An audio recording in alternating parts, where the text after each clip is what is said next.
Welcome, here I've got SONY Xperia 1 2 and I'm gonna show you how to turn on and off the camera leveler at this device. So the camera leveler in this SONY device is only available in the Pro mode and not in the standard camera. So for now we have to open the Photo Pro app, not the standard camera, remember about it.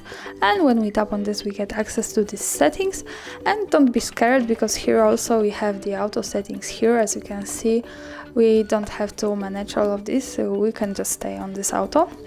And to get access to the camera leveler we have to just simply tap on this disp button twice, and as you can see it generates as this line. This is helpful when we want to keep our photographic topic straight, like that. So this is how it works.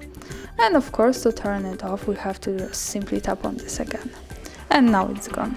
So this is how it works. Thanks for watching, subscribe our channel and leave the thumbs up.